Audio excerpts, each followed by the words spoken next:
And just when you're thinking there's no way this guy could possibly get any worse, he does. Oh, he makes me feel like this.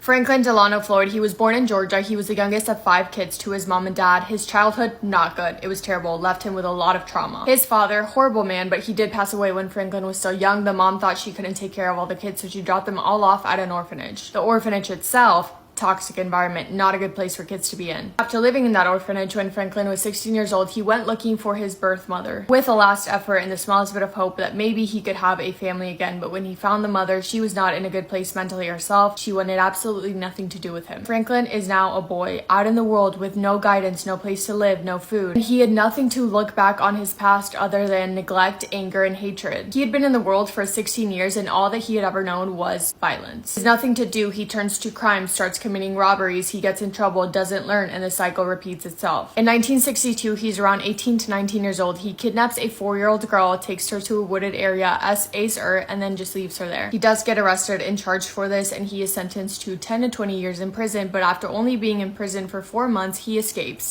He gets caught, gets another 15 years added to his sentence, and then he tries to escape again and just gets more years added to his sentence. In January of 1973, after only serving 10 years in prison, he's 29 years old and he's released back to society. Big mistake, because one thing about Franklin is that he is not going to learn. And after being arrested, he tries to abduct another woman, S.A. her. Luckily, he's unable to do so, but he does get arrested and charged for that. However, he is released on bond and he does not want to go to court, obviously, because he knows he's going to get in trouble for it. So he doesn't show up to court, and now he's officially considered a runaway. And law enforcement would not be able to find him for the next 16 years, and what he does in those 16 years is disgusting. To avoid being found in 1974, he changes his name to Brandon Williams, and this is when he meets Sandra Brandenburg. Sandra was a mother of 4. She was in a bit of a rough patch in her life, a very unfortunate time to meet Franklin Floyd. Franklin saw Sandra crying at a church of all places. He went up to her, asked her what was wrong, and she explained to him that she was worried because she was at risk of possibly losing custody over her children, which is when Franklin said that he would help her, and he had the grand idea of, how about we get married and I will be the father to your children so that then you don't lose them. And Sandra agreed. She was happy. She thought he was genuinely a good guy that really wanted to help her, but she would soon find out that he was far from that. One day, Sandra went to go buy diapers, but she paid with a check and the check bounced, and because the check bounced, she was sentenced to jail for 30 days. After the 30 days, she gets released. She comes back home to find her bank accounts have been completely drained, and Franklin is gone, but he's not only gone, he has taken her 4 children with her. He'd been traveling around the state, abandoning the children in separate children's homes along the way. Sandra was able to find her 2 middle kids. She got them back, thank God, but she would not be able to find her youngest, the baby, because Franklin had given him up to a private adoption. Sandra would not be able to track him down as far as her oldest child, Suzanne. Well, Franklin had developed a very concerning relationship with 4-year-old Suzanne, and it seems like when Sandra went to jail, Franklin saw that as his opportunity to get rid of everyone else in his life and run away with Suzanne. He has a weird obsession with this little girl, and Franklin moves to Oklahoma City with Suzanne to avoid being found. He changes his name again. He gets a house. He gets a job. He enrolls Suzanne in school. The story that he was feeding to people and the story that he was training Suzanne to tell people is that she was his daughter and the mom had tragically passed away in an accident. So that's what they were saying, and people believed it. Suzanne was a happy little girl. She was so cute. She was a joy to be around. She was making friends at her new school. She had the cutest little personality. She was doing well from an outside point of view. Behind closed doors, back at home, different story. I think it goes without saying that Franklin was brainwashing Suzanne. He was abusing her mentally, emotionally, and on top of that, he was also S.A.ing her. Not only was he doing that to her, but he was also inviting his grown-up, disgusting adult friends to come over and do the same things to her that he was doing. This would go on for years, and when people started to get the slightest suspicion that there was something weird going on with Franklin and Suzanne, he would just pack up their bags, go on the run, and get new identities for the both of them. They end up in Atlanta. He's going by the name Warren Marshall, and he has changed Suzanne's name to Sharon Marshall. In January of 1983, Franklin is 39 years old, and Suzanne is now 13 and enrolled in high school. And again, she was the sweetest little girl. She was a good student, a good friend. She had a bubbly personality, but behind closed doors, Franklin was being terrible to her. He would buy her outfits to wear. He would make her give him massages. He would make her kiss him goodbye, but kiss him on the mouth. And remember, she has been going through this since she was 4 years old. Did she think it was normal? I don't know. I do know that she was really scared of Franklin. She was terrified of that man. But she was forced to live with him. She was so little. She didn't know what else to do. High school, Suzanne gets really close to a girl named Jennifer. They're best friends, and one day Jennifer comes over for a sleepover. And Jennifer got to see with her own eyes the toxic environment that Suzanne was growing up in and how weird and terrible Franklin was to her, because when she came over, Franklin was the same way to Jennifer. That night, Franklin took these 2 14-year-old girls to a club to be surrounded by all these creepy men. When they got back home, they were in Suzanne's room, changing, getting ready for bed. All of a sudden, Franklin burst in with a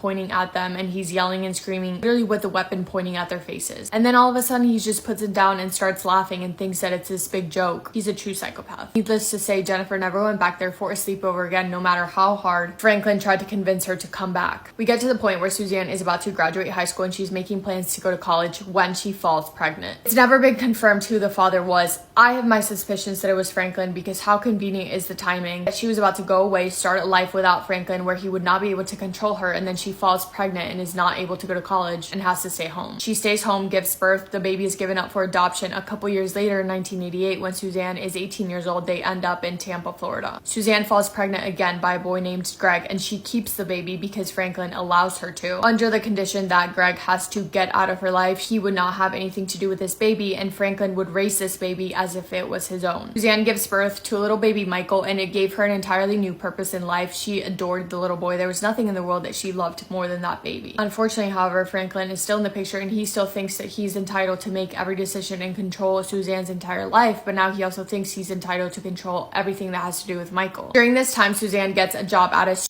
club because she's the only one working. She's the only one that's bringing in money because Franklin doesn't want to work because he's a piece of shit.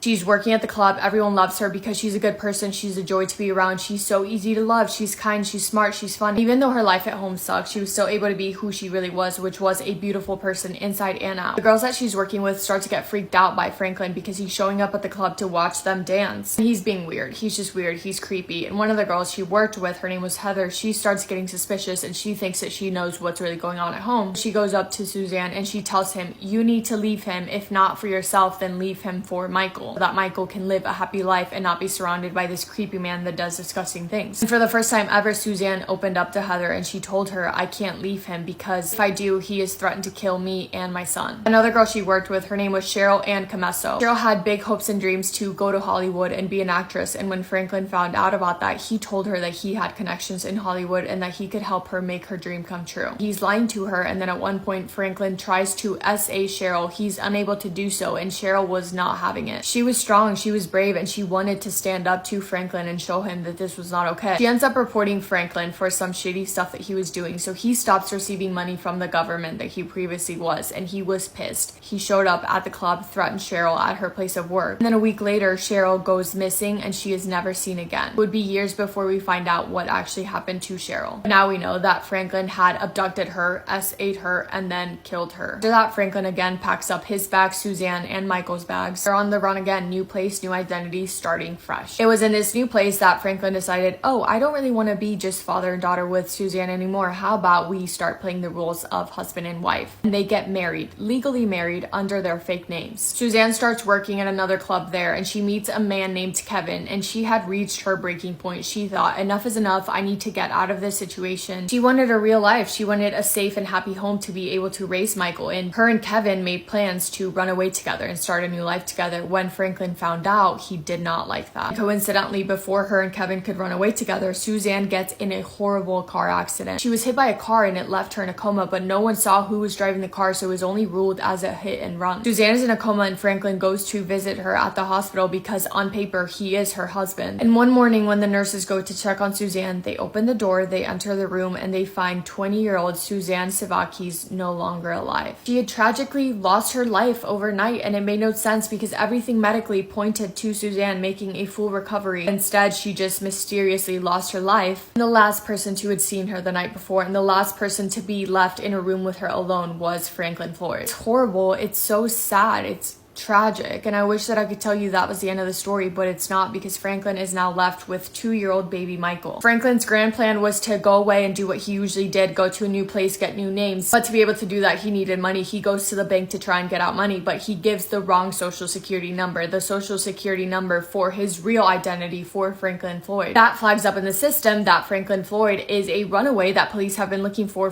17 years. Authorities get called and Franklin gets arrested, but he gets arrested because he's a wanted man, because because he skipped out on bail 17 years ago, not because he's a kidnapper and a murderer, because police have no idea about everything that he has done yet. He only gets sentenced to 33 months in prison. I meant jail, not prison, but when Franklin goes to jail for this 33 months, Michael ends up getting adopted by these beautiful parents who are so kind to him, so good to him, something that he has not experienced his entire life from anyone but Suzanne. The 3 years he was with his adoptive parents were the happiest years of Michael's life. He loved his new parents, he loved his new home, he loved the school, he was making friends. But then Franklin Floyd was released from jail. And on September 12th of 1994, while Michael was at school, Franklin snuck into his school. He kidnapped Michael. He took him away from anyone and everyone, and Michael would never be seen again. It has never been confirmed because Michael's little body has never been found, but I think it's safe to say that Franklin took Michael's life and got rid of his innocent little body. As soon as people realized that Michael went missing, there was an arrest out for Franklin. Thankfully, they were able to catch him and he gets arrested. However, because Michael isn't with him and because Franklin isn't speaking, the FBI gets involved. And this is when his house of cards, the life that he has built solely on lies,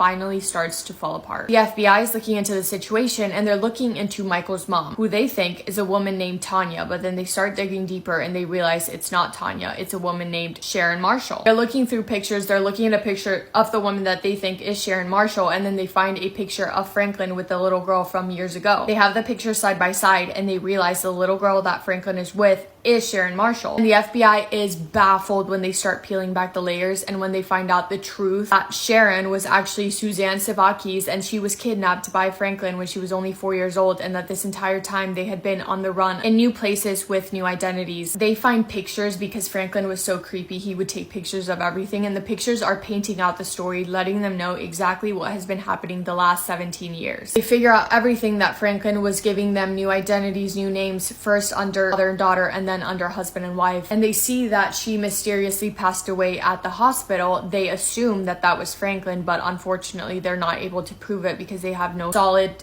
evidence that it was him that ended her life. However, in the pictures that they found, they also found a picture of Cheryl Ann Camesso. They connect all the dots, see that she was a missing person, realize that Franklin ended her life, and they were luckily able to charge him for that. Franklin Delano Floyd is charged with the kidnapping of Michael, and for that he's sentenced to 52 years. He's also charged for the murder of Cheryl, and for that he was sentenced to death. They didn't charge him with the death of Suzanne and Michael because, again, they just couldn't prove it, which is terrible. But it wasn't until 2014 that Franklin Floyd finally admitted to the murder of Michael. I don't think he ever admitted to murdering Suzanne. I think it's safe to say that he did. And on January 23rd of 2023, at the age of 79 years old, Franklin Floyd dies from natural causes while waiting on death row. Isn't that the craziest thing you've ever heard? Oh my God. This was this man's entire life, the life that he built literally all on lies. Suzanne's entire future. She was taken at 4 years old. She died at 20 for no reason at all and lived a horrible life thanks to Franklin.